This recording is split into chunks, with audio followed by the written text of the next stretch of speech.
see you. I can't hear you. There you are. Now I see you. Yes. Can you hear me okay? You good? It's a little bit choppy still. Am I choppy to you, or can you hear and see me well? Okay, wonderful. So maybe it'll catch up.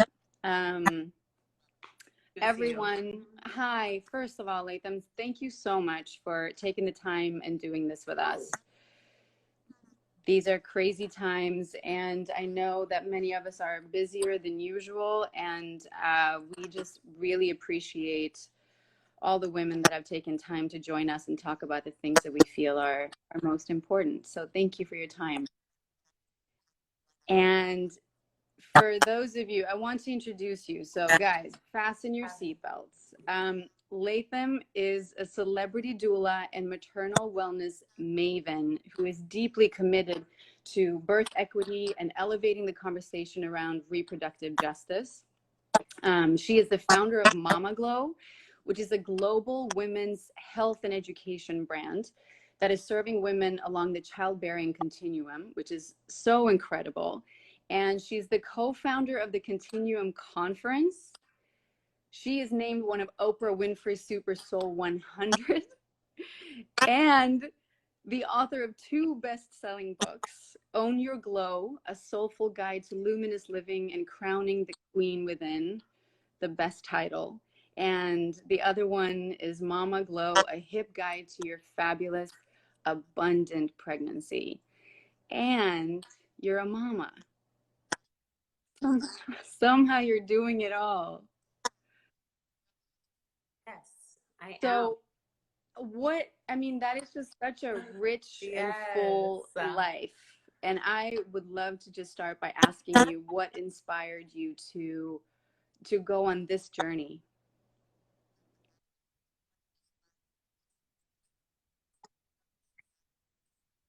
Yeah, I mean, first, thank you for everyone who's chiming in and listening with us today and wherever you're chiming in from. I don't know if you're planning to take questions, Emily, but for folks who do have them, please go to the question area. Turning those off, so thank you for reminding me, just so we can see your face.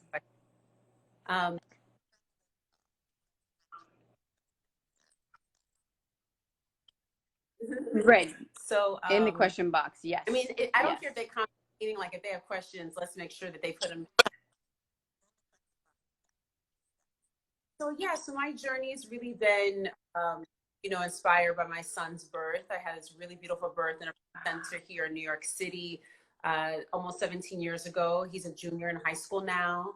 And I had an amazing, incredible, blissful, primal birth. And I walked home 6 hours later and was like, nobody said it could be this, right? And after that experience, I knew that it was important for me to serve the way that has evolved into our doula immersion program and educating doulas, but with me serving as a doula, along with women, working alongside doctors to protect the sanctity and safety of the birth experience. What I'm, and obviously is for people to, their goals are experience that they desire, so that we sort of return to a knowing about our bodies, a knowing about ancestral traditions that we using pathway of education and this process of pregnancy and birth as a way for us to reclaim our bodies as sacred, as a way for us to, reconnect and really prove ourselves as we cross the threshold. Because when you come onto the other side, after you have your baby, you have something that you have when you started. And it's not just that your child is born, but like you shed your ego and you become you. And so I really am interested in like who that becomes. And I'm interested in how that person is born into motherhood, what that experience is like for her, and how she recalls that experience in life, right? How she tells that story forward, and she continues to initiate other women who may become mothers in the most primal and version of themselves. I from a love place that of so fear. much. That's something that I did not understand either until I became a mom, that it really was just as much about birthing a new version of myself as much as I also gave birth to my children. I just want to make sure that our sound, we're having some issues with sound. You're going in and out a little bit. I don't know if there's anything you can do. I don't know what it might be. We're just missing words here and there, so it's okay. Um, yeah. Okay. Can you hear now? I don't know what it could be. I'm at I the hear top of you the house. I'm on perfectly the roof, right now, so so I don't that's have anywhere amazing. else to go that could get you a better signal. So today we're going to talk about Black Great. maternal mortality and morbidity. And I recently read an interview that you did where you said that if you look at the Black maternal health crisis in the USA, you will quickly learn that the disparities in healthcare are inhumane and the roots of anti-Blackness run deep. So I just wanted to start with some statistics, guessing that many of us here may not know what those are. And honestly, I learned plenty as I just started reading to prepare for our live here Sure. today. So just real quick, the CDC has found that about 700 women die from complications in childbirth or childbirth related causes every year in the US, putting US in last place among all developed nations when it comes to maternal morbidity, which is insane. And Black women are 4 to 5 times more likely to die in childbirth or due to childbirth related causes than white women. And it's quite often generalized as women of color, but this is an issue that disproportionately affects Black women. It's a big question, but why? Why is this?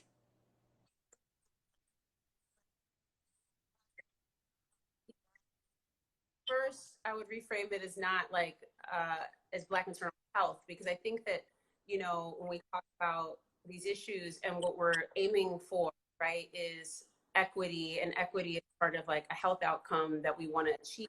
So I mean, when we talk about the context of the crisis, um, I'd like to talk about it from a place of empowerment, a place of joy, a place of reclaiming hope, and also to claim our ancestral traditions and how we sort of evolved in this process. You know, the rudiments of this sort of position we're in really started hundreds of years ago.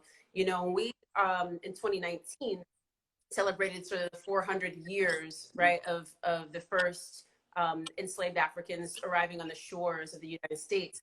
And with those, that first group of people who were brought here, among them were granny midwives. These were African women who were skilled as folks in their community who provided medicine, who were healers. They also delivered babies. You know, on the way passage, they delivered babies in the darkness, right, in the bellies of boats shackled. And they arrived here and they brought with them this wisdom. They brought with them tradition. They brought with them an understanding.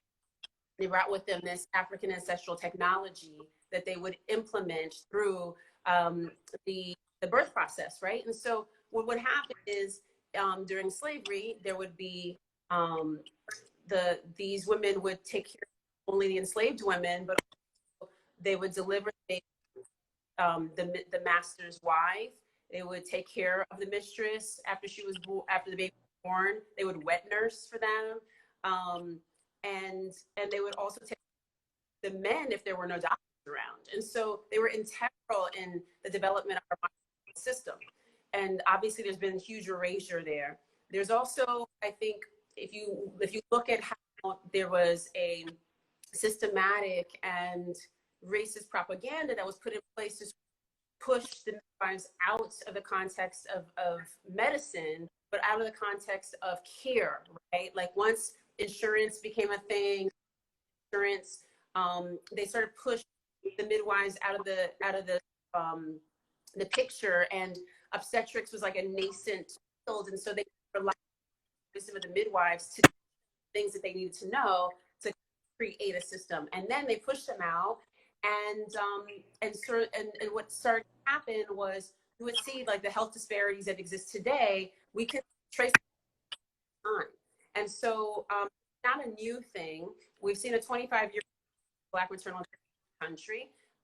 There's only been like I would say the past 5 years or so that people have been more aware of it. And then I would say in the past 2.5 after like the New York Times piece of Linda Villarosa and the ProPublica piece, those two pieces were seminal, I think, in sort of platforming this issue to where people became really charged and really interested in trying to figure out what was going on.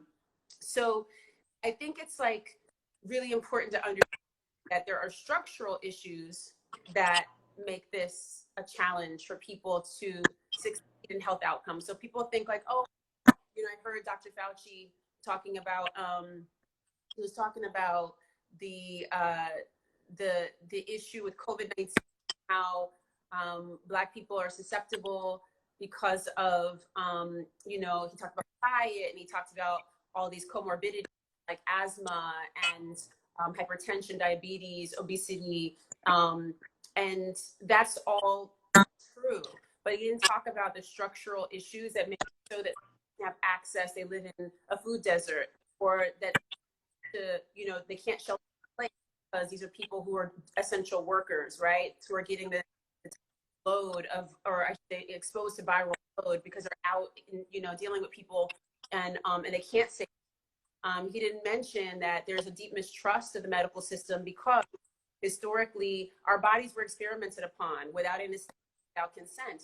We have the Tuskegee experiment where they, took Black men and exposed them to syphilis, how it would respond. And even when they had the cure, they didn't cure them, right? We had like the exposure to the testing of the pill for the women in Puerto Rico.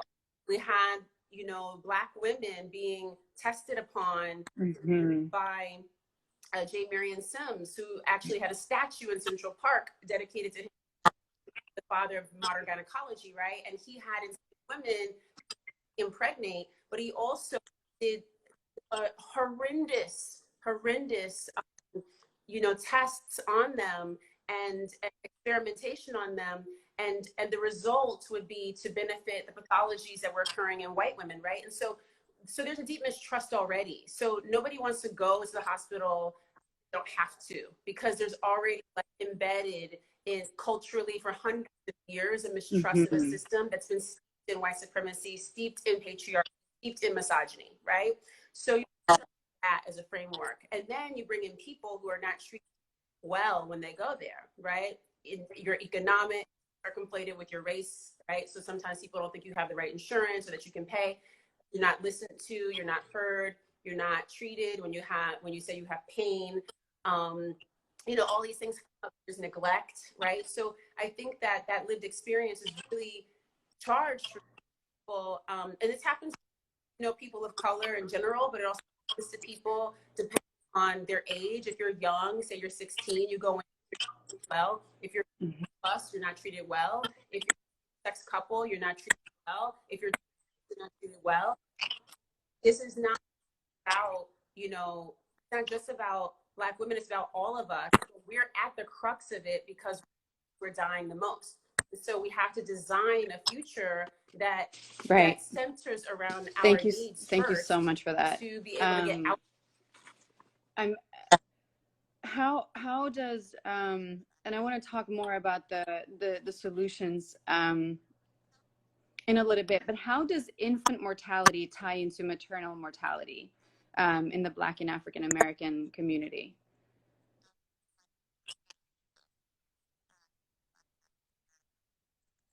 So it's directly correlated. Women who, African American women will experience preterm birth, which is weeks 22 to like 20 to 30, but really like 22 to 26 is where we see a lot of these preterm births happening. There hasn't been clinical diagnosis for like what exactly causes preterm birth, but there's an understanding that stress is a huge contributor, that you know, um, there are illnesses or things that have gone unscreened that make mothers susceptible that they may not have caught, you know, prior to their prenatal screening. But the main thing I would say, aside from health related stuff like blood disorders or you know, placental disorders, is really stress. And when we talk about stress, people think like, oh wow, like how could somebody be stressed? Like, you know, how can that really impact health? It impacts it in a huge way. Um, Stress is not just, there's types of stress, right? So, you know, acute stress is like somebody comes behind me, they scare me, I react, right? And I have an acute response to a stress, a perceived threat that also goes away, right? So I react, I'm able to respond, and I'm able to afterwards. Chronic stress is different, right? Chronic stress is a response to something that doesn't go away, right? A perceived threat never leaves, right? So if you think about it like,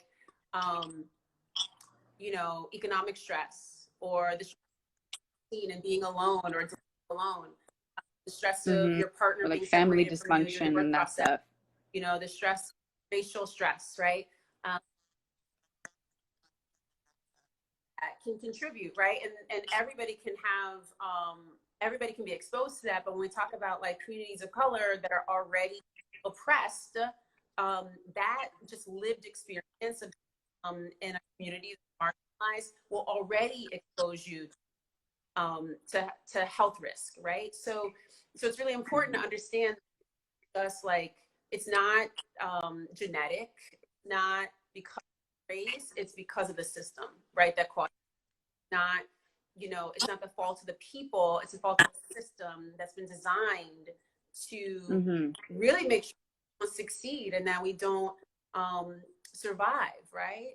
And our work is to really address that, right? Structurally, from a policy level, obviously from a person to person interaction with, you know, in preparation for the women that we work with, families that we work with, but also in educating the doula to understand how to support these people. It's a different type of education than this so before, because what we role would you say different that issues that we're midwives facing and right now. doulas specifically play in the solution of this? Because in that, you know, it's a lot, it's high touch, low tech.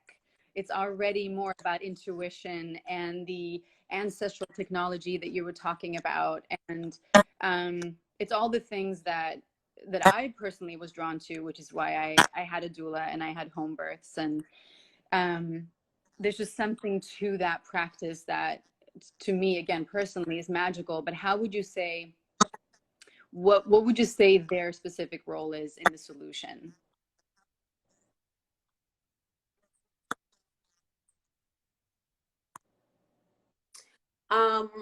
I mean, I feel like it's kind of like, you know, midwives and doulas have always been doing the work. Challenging is like, you know, a system has to be excavated and transformed, and on building the future. I'm not really interested in going into a place and cleaning up mess. That's not, I wasn't raised for that. I had ancestors who did that. That's not my role. So I don't think that that is our job. I think what our job is to do what we've been all along. I think that it's a job of other people who have privilege to get out the way and create access. I think there's so many barriers for entry, like for midwives. It's really hard for them to get the education. It's expensive for many people. You know, then getting licensed practice, it's super challenging in most states. The insurance stuff, it's like all of it's, you know, for doula.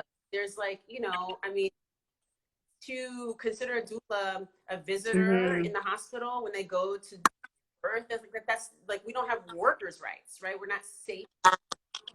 So I think our role is really to continue what we're doing and work, you know, work with policymakers and figure out how we create protections for ourselves, and also need everybody else to get on board with that too, and see women's work and work of the home, healing arts as valid, as critically important, and as integral to a woman's health, right? But I don't think it's like our responsibility to save people. I don't think it's a responsibility now that things are falling apart. Now we want to run over here and say, oh, well, can I have a midwife now? No, you can't, because you know why? Like, we have built systems against for hundreds of years. Right. Like, there's no amount of people that can all of a sudden come out of thin air to support the needs. Like, we've done that. So it's sort of like now people want to come and be like, oh, I want a home birth. Right. Now you want a home birth? Like, you should have been working alongside and supporting these people the whole time. Not like here to fix a problem that people have because they chose to believe into a system, to lean into a system that isn't working.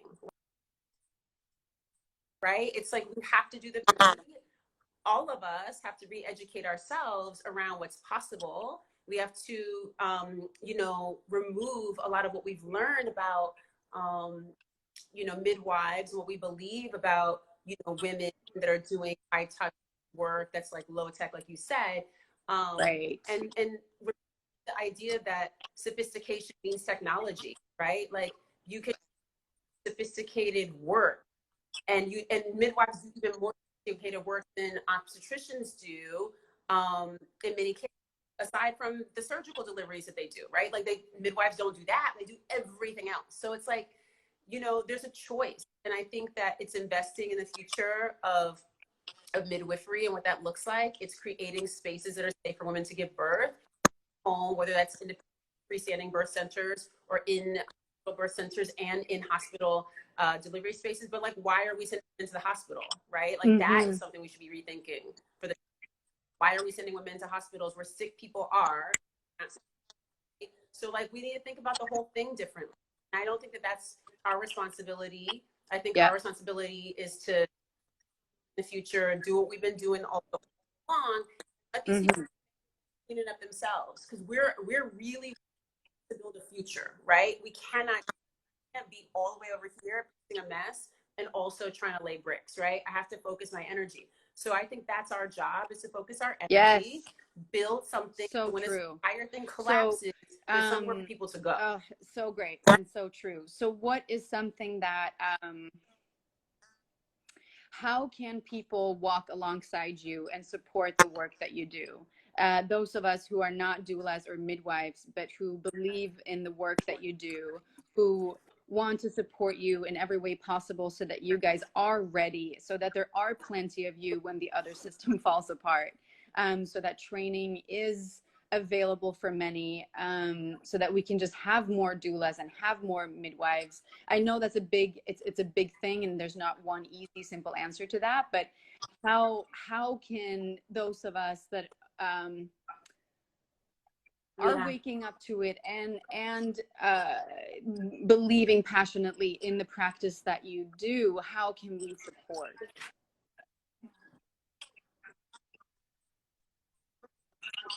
Yeah, I mean, I think like things like this are important, right? I'm sorry, I'm just adjusting this. I think like things like this are important for people, right? To be able to have educational outlets. I think supporting organizations that have leadership that looks like the people who need the help, right? So if it, Right. Native women and First Nations people are also deeply affected by these birth statistics as well. So they have the same mortality, morbidity rates pretty much as Black women, really close. And so because of that, they also need midwives. They also need doulas in their community.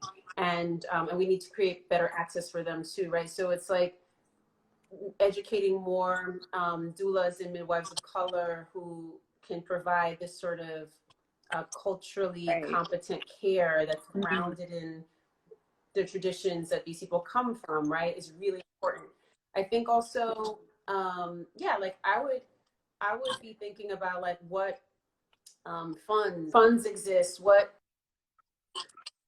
community supports exist, what organizations are doing really great work that we can donate to, what kind of classes and workshops can I attend and look at, right, online.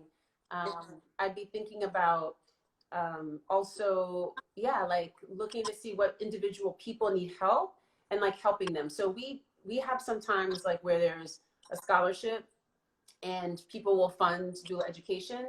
We don't have it right now, but some trainings we have it.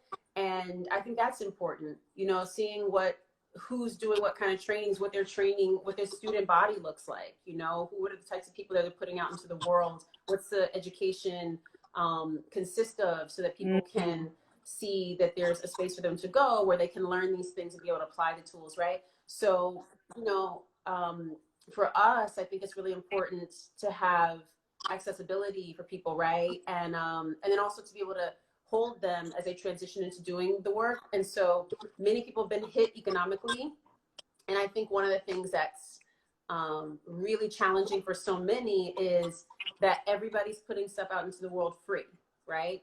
So it's like now all of the products and services, entrepreneurs are like throwing their worth out the window and like, this is free, this is free. And what that does to people who are already on the margins is it makes it so they can't make money, right? So you might think you're helping, but you're not, right? It makes you feel good, but it doesn't help the people who actually cannot afford to do it for free. So it's like, think about that, like not, you know, disrupting an ecosystem by putting things out there that now nobody goes to buy theirs because they can do yours, right?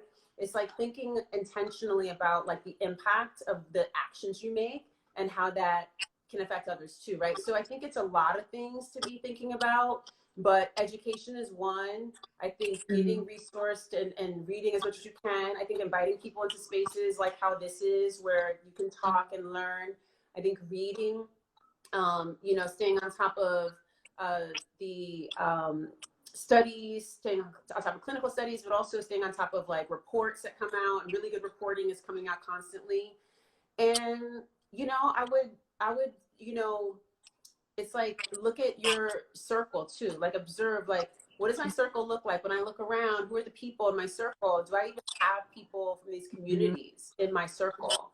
Or is it like, hey, you know, just circumstantial, right? Like, oh, I have this, you know, thing I want to learn about, and now I'm like engaging with somebody, but like, who are my friends, right? Because if you have people who are in your community, right, you'll know who's affected by stuff, and you'll be able to also touch base with them and see what their needs are. Yeah, but also advocate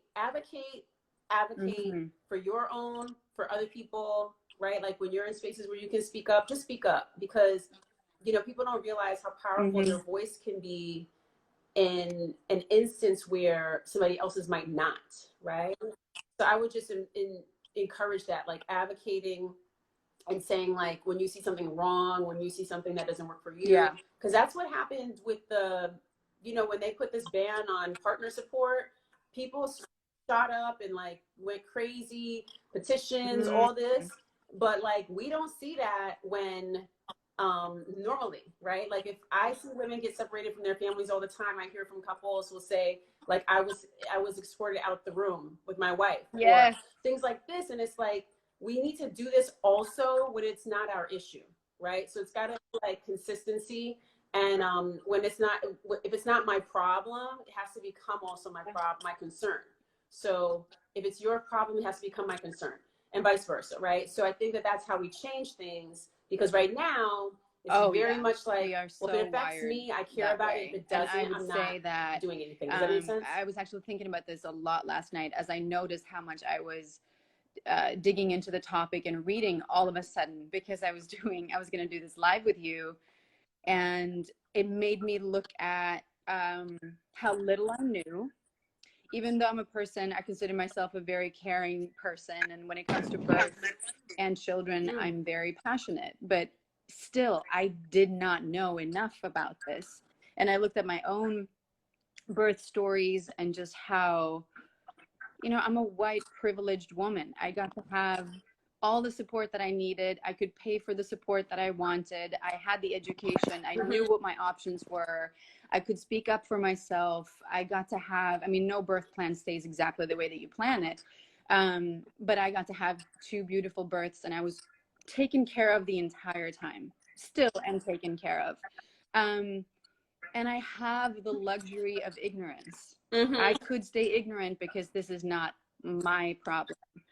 Um, and it's very easy to stay there, and ignorance Right. is bliss.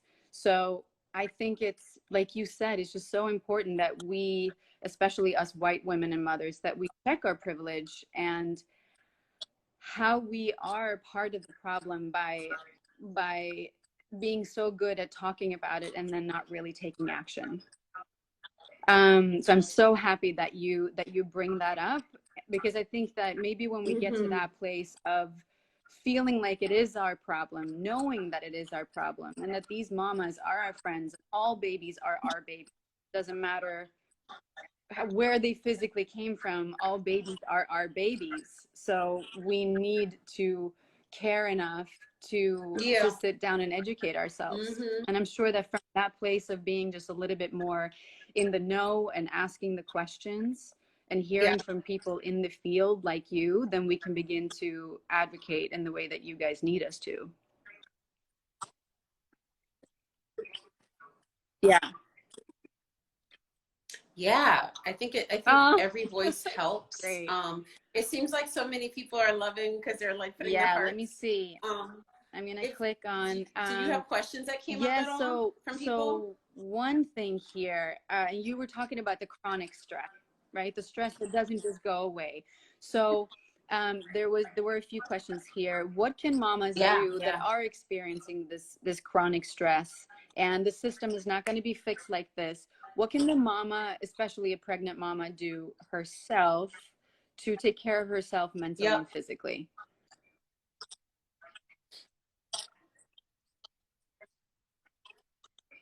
Yeah, so that's going to be such a personal choice, right? Because it really makes us think about, like, what is it that helps me to get calm? Where do I feel safe, right? How do I create safety for myself? Especially if I'm in a space where my home's not a safe space, or I have to become a safe space myself, right? So how do I do that in the context of this moment? What does it look like for me? What are the practices that bring me instant calm?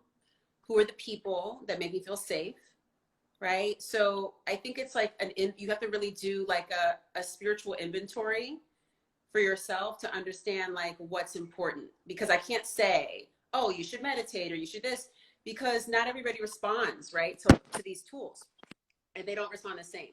So it's really about, like, you know, mothering yourself in this moment and saying, like, you know, this interaction or this person or this doctor or this whatever is really stressing me out.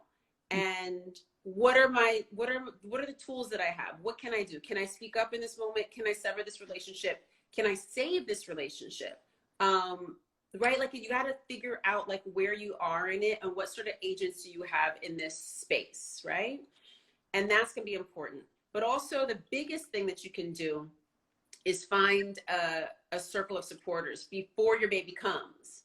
So a sister circle where you have, you know, maybe 5 friends. It's a group chat or something where you can touch base with folks who are your elders in motherhood, right? Somebody who has a couple kids under their belt, who's done this, maybe somebody who's like a good person to talk to, a good listener, maybe somebody who can cook, maybe somebody who you can trust to show up like this, you know, and you keep that going, right? Like that chat, which is like your inner circle, so that people can understand what you need and what you're going through, and can help you and can adjust in the moment to support you.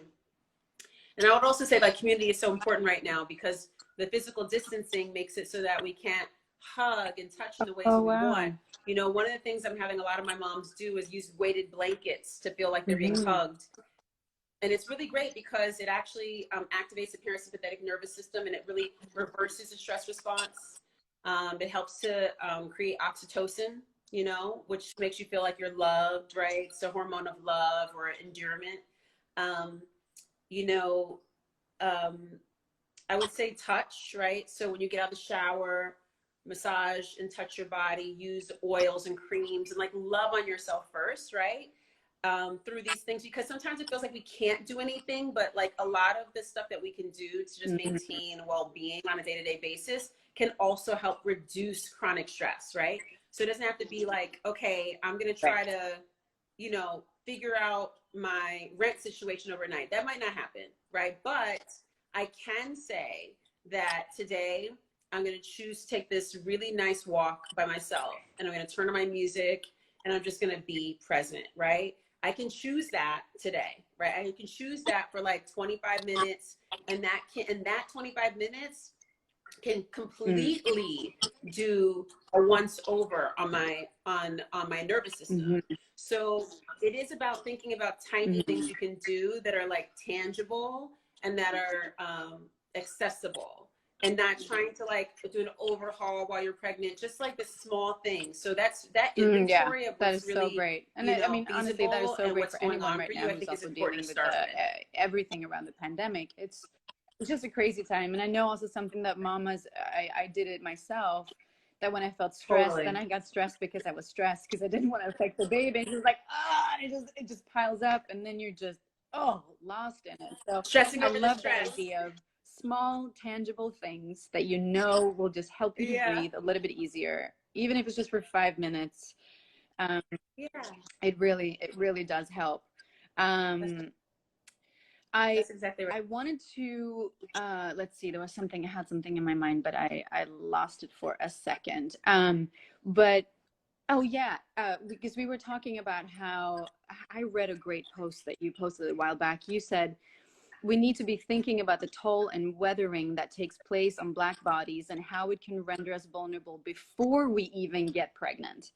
And you touched on it a little while ago about just the Yeah. history and the racism and the sexism and how it all builds up, and how that in itself can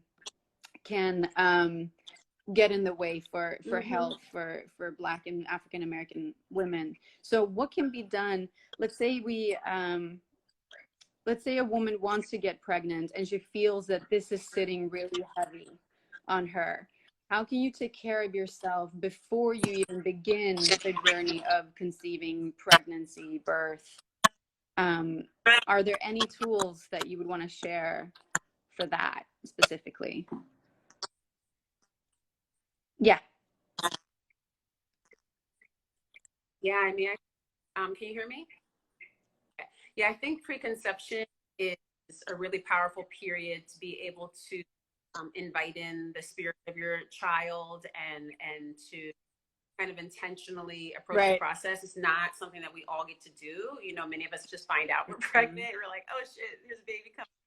Or, you know, some of us have challenged to get pregnant, right? And so it is one of those things. So I would say that, you know, as you approach this time, and really think about like, you know, how to prepare your body, it's good to have an understanding of like how energy works, right? And so like what I think a lot of people think, like when you get pregnant, what's happening is like you eat something and that thing goes into your baby that's like, you know, minuscule.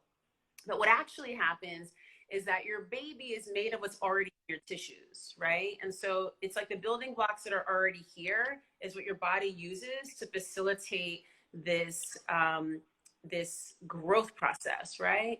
And it's a very delicate process that's underway, and there's so many things that could disrupt that process, and it's a miracle that in every second your body makes like trillions of corrections to make sure nothing goes wrong, right? So No worries. sorry, the thing just fell out. Sorry. That being said, what No happens worries. what happens often is we have an opportunity to think about like what choices today. So think about like when you if you want to get pregnant, and what you're eating today and what you're doing today and how you're moving your body today, like that's gonna be Right. what affects the egg that comes in 18 months from now, right? That egg that gets released, chosen. So you want to be thinking like, hey, to act for like tomorrow, right? So what I'm doing today for the next year and a half to nurture myself for the egg that will be released then, right? So if you want to do a reverse today, what was I doing a year and a half ago to this moment? That's the energy that like will be sort of, you know, marinated. My egg energy will be sort of supported by energy I was in then, emotionally, what was going on for me in terms of stress, what was going on for me in terms of my diet and lifestyle, what season was I in, right? Like all of that's gonna, right? Because it's like a piece of fruit, right? I have this beautiful Jamaica tree up here, like inside the house, because it's winter still here in New York. But you know, when it it's flowers, right? There's an energy that requires that. Not all year. There's a season where the flowers come. We have seasons too where we thrive. There's some seasons that are really stressful or hard for us. And so think about like, what season was I in, right? Was I, you know, really young and stressed out and couldn't pay my bills? That's the energy, right?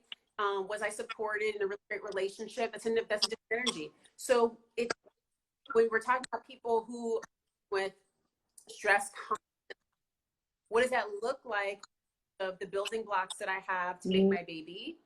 You know, I love this doctor. Do you know Gabor Mate?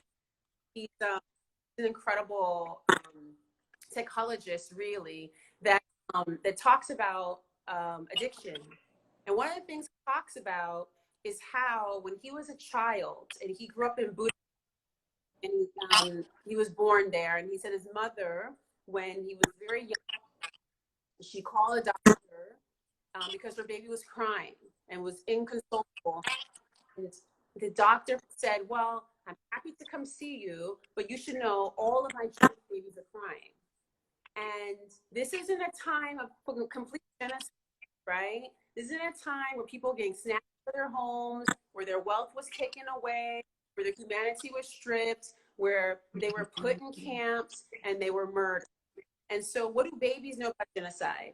They don't know, but what they do know is that they entrain their mother's emotional motor system, limbic system they depend upon. Her emotions will govern the baby's emotional response. And so what that means is I'm crying and reactive and stressed. I'm also going to develop that kind of energy, right? I'm going to react to that as a baby because I depend on that system for my survival too.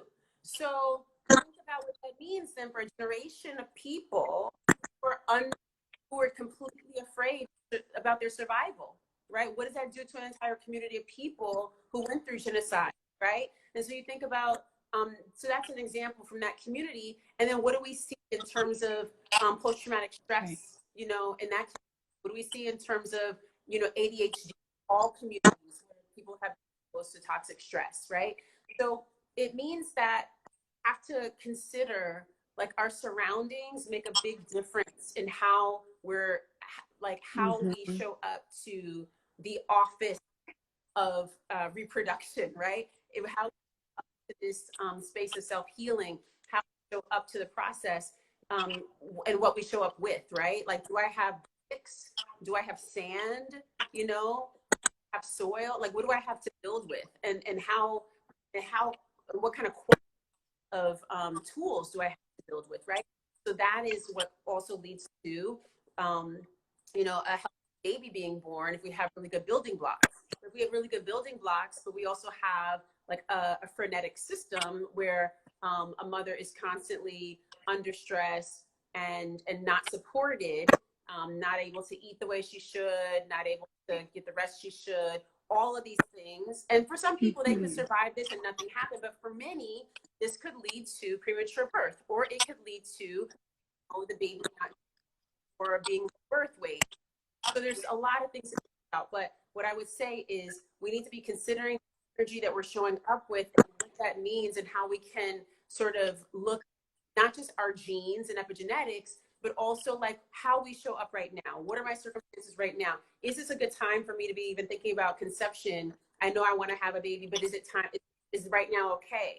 should I be thinking to prepare myself over the next 12, 18 months in a different energy, right? And if you have that option, I think it's a really wonderful way to approach with consciousness, right?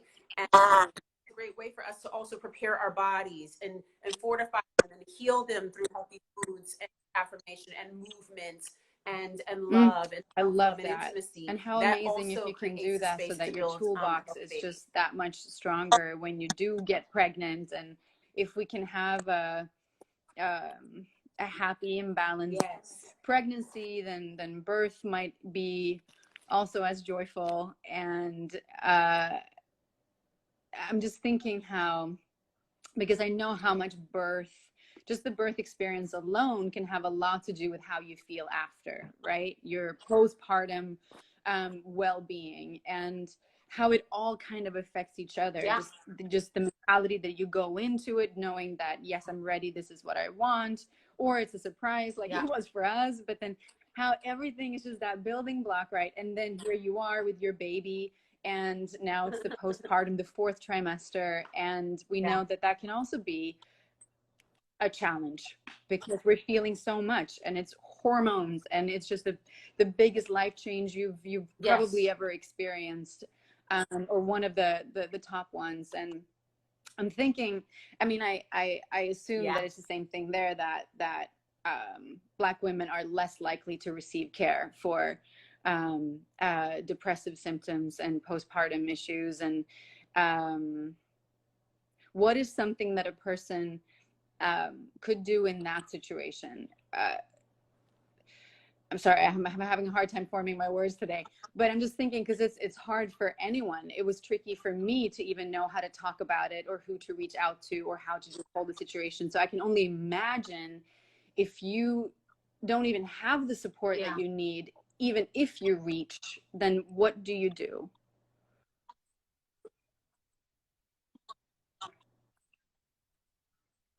Yeah, so I think a couple things are at play when we talk about perinatal mood disorders, which include postpartum depression, anxiety, and psychosis, perinatal mood disorders, right? Which can occur along the pregnancy continuum, through the postpartum period, even after a child is 1 year of age, right? So, you know, many of us are thinking about it in the context of after the birth, but in a time like this, when people are really stressed, they can be symptomatic even before their babies are born. So I think we have to look at a couple of things culturally, right? Like in different communities, how people handle interpersonal issues, how people handle stress or anxiety, how it's perceived, and the outlets for that are different, right? So where talk therapy might be acceptable in certain communities, and others, it's like not something you do, right? Or you know, like your therapy would be going to church, or your therapy would be going to, you know, a yoga class or whatever. So everybody has a different way of sort of approaching it. But I would say, you know, for Black people specifically, you know, being able to get access not only to care providers, it's really hard when you're searching, right, to find a good care provider, to find someone in your area, especially if you live in a densely populated area, in a more, you know, I guess, urbane community. I think that there's so many now, there's access to so many more, I think, culturally competent care providers who are doing work that is around being able to understand the nuances around experiences of race or ethnicity, and some of the things that people might be showing up with, right? That kind of need to be pulled back in terms of layers before you could get to do any of the work. So I think what that looks like is, again, I think it's like making sure that there is like better access to the resources so that people don't have to like spend all day on the internet trying to find a provider. I think it's right now what's happening that's really great is, if you do need a care provider, you know, you can work with somebody who's in California if you live in New York because of what's happening with COVID. So you can still get HIPAA compliant support using telemedicine, which I think is so great. People are doing sliding scale. So if you If you couldn't normally afford it, you can get somebody to work with you on a sliding scale. Some people are also seeing folks for free, depending on where they are and what's happening for them. There are also support groups, so you can do group therapy where you're not by yourself. That's an option for many people. There's also group therapy sessions that are free online. Many organizations are hosting them.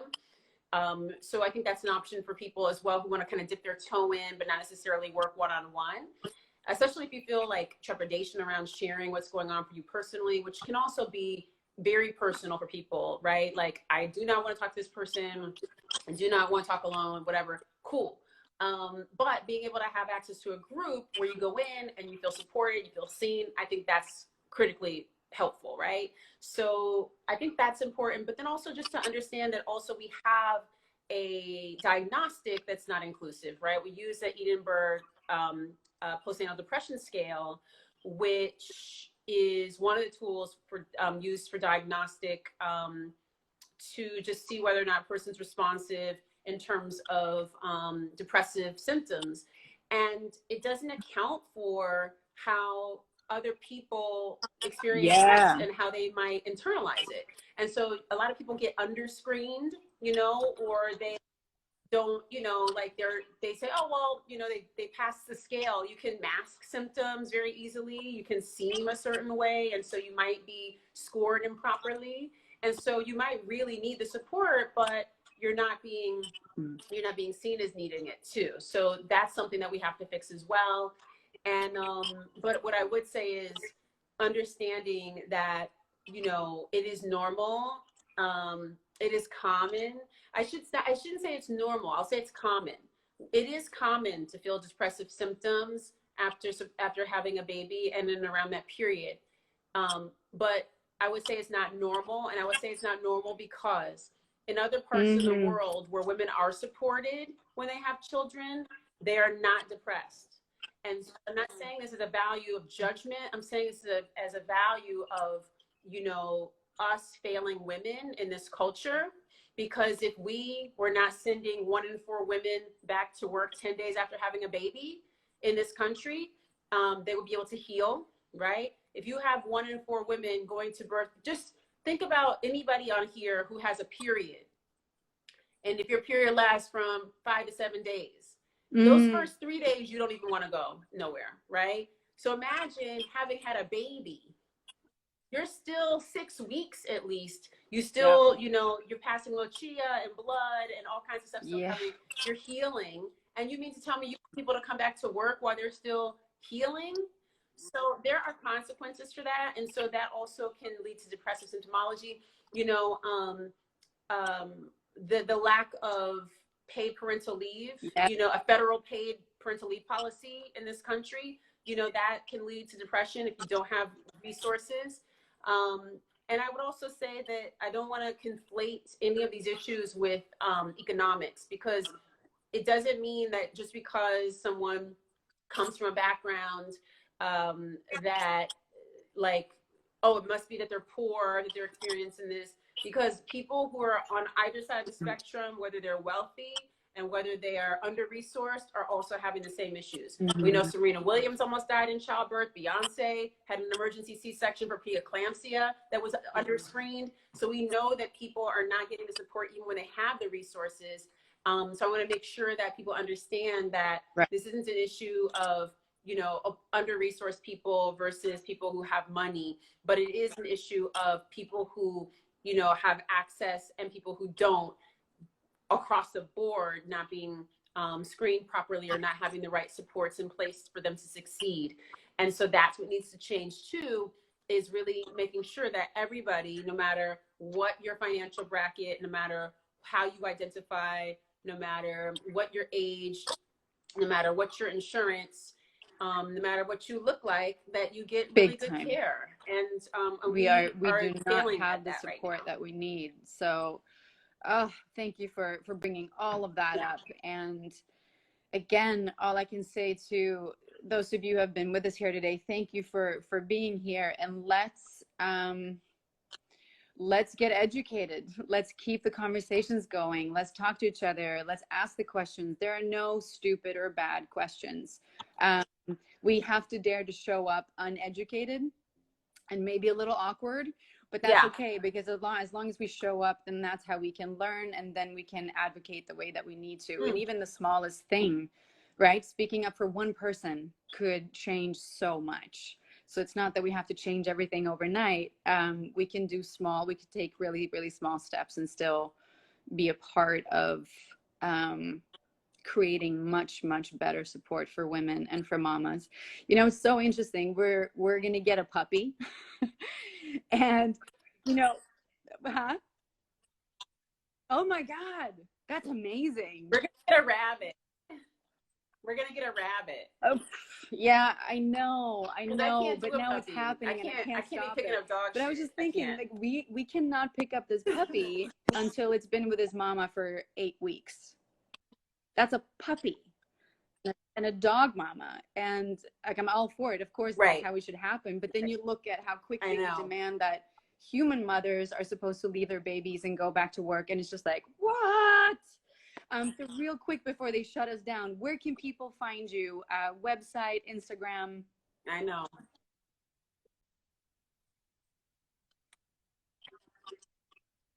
Sure. So I'm at Glowmaven, GLOWMAVEN on Instagram.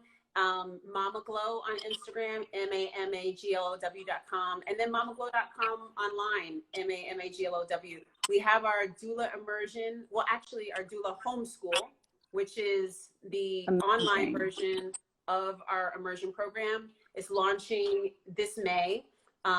We just had our level 2 postpartum, so now we'll have level 1 for folks who want to join us. So just go to my feed, go to the website, and you can just get more information if you're interested in doula support or training or just to stay on top of education. We have a lot of webinars and stuff and a lot of great reads. So please share and spread the word and support people in the space. Like, do some more research, follow some people who are doing great work. Please, guys, do that. And if you click the link in my bio, you can also sign up for our emails, for Alma's emails, where you can watch this live again and watch a lot of other good content that we're putting out there. Latham, you are amazing. Thank you again for your time. Thank you for your work, and I hope we get to chat with you again soon. Take care, everyone. Bye.